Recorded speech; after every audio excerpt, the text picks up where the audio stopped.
Okay, everyone, so we are only a few weeks away at this point from Ben Askren and Jake Paul fighting in their highly anticipated boxing match. And it's no secret that Jake Paul is not very well liked amongst the fighting community for a bunch of different reasons that I'm sure everyone knows. However, what if I told you that Jake still had a pretty good chance of winning this fight?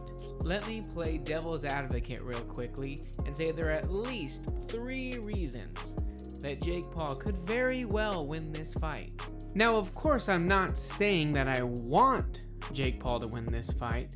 All I'm saying is if he happens to win this fight, it's likely because one of these 3 reasons. But what do you guys think? Does Jake win? Does Ben win? Let me know in the comments below.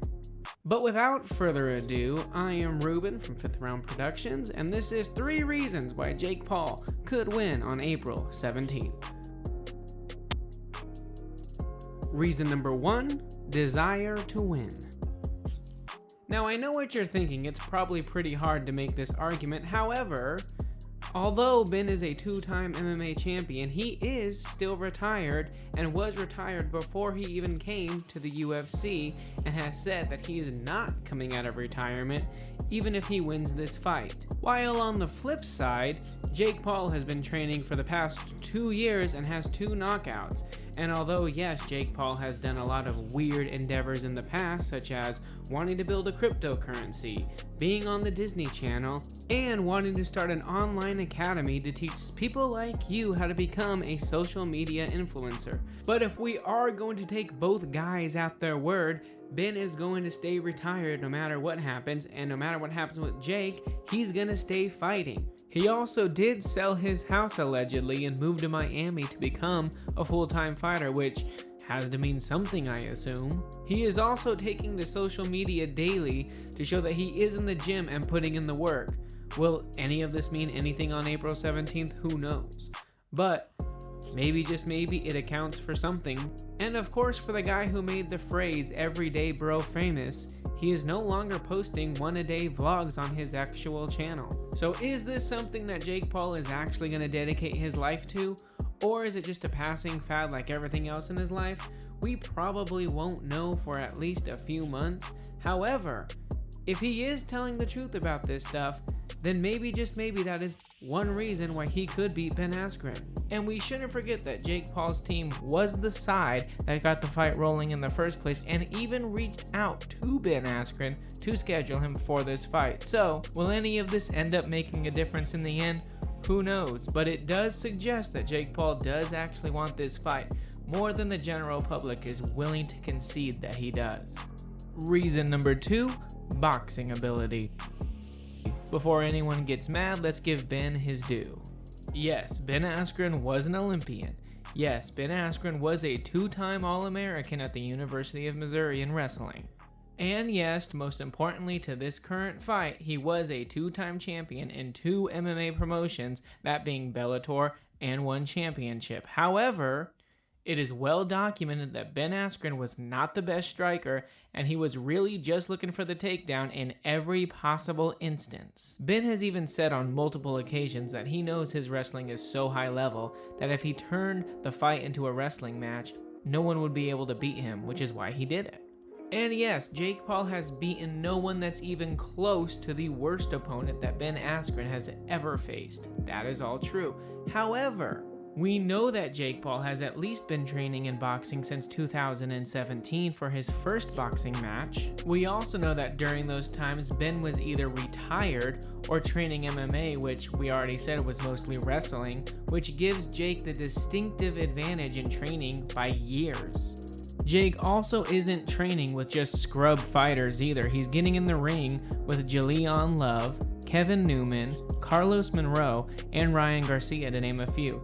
He's also being coached by BJ Flores, which is guys who all have pretty respectable names in the boxing community. Now, while yes, it is true some of those guys only stopped by his camp for a day or two, it should still be said that that is still some pretty good training partners, even if it was for just a little bit of time.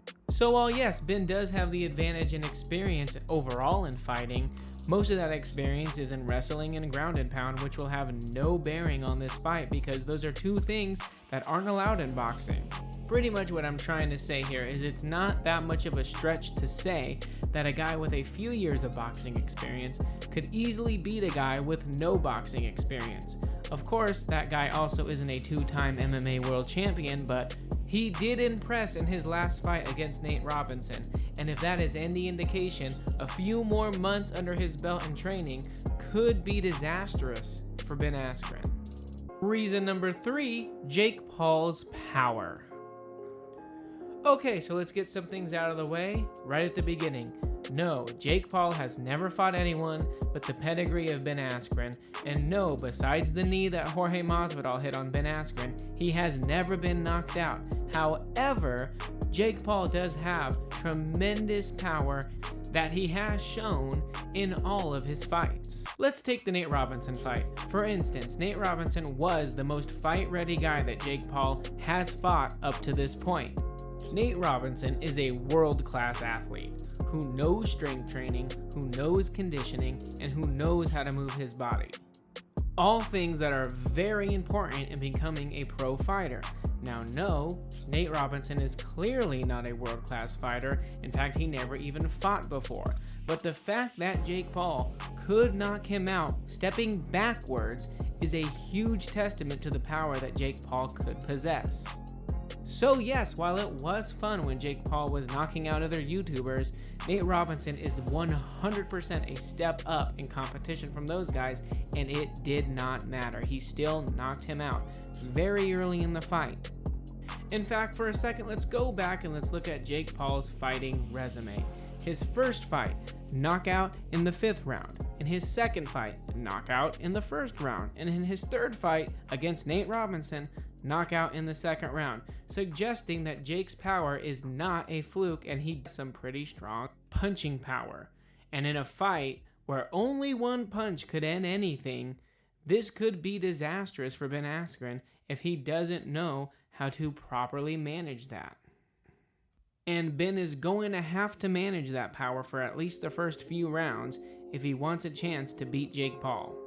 But anyway, guys, that is it. Those are my 3 reasons why Jake Paul could beat Ben Askren on April 17th. I am not saying he will beat Ben Askren, but I am saying it will be because of one of those 3 reasons if he manages to actually beat Ben. But it is just my opinion. What do you guys think? Does Ben win? Does Jake win? Let me know in the comments below, and be sure to stay tuned because there is much more UFC and fight content coming from this channel. I am Ruben for 5th Round Productions, and I am out.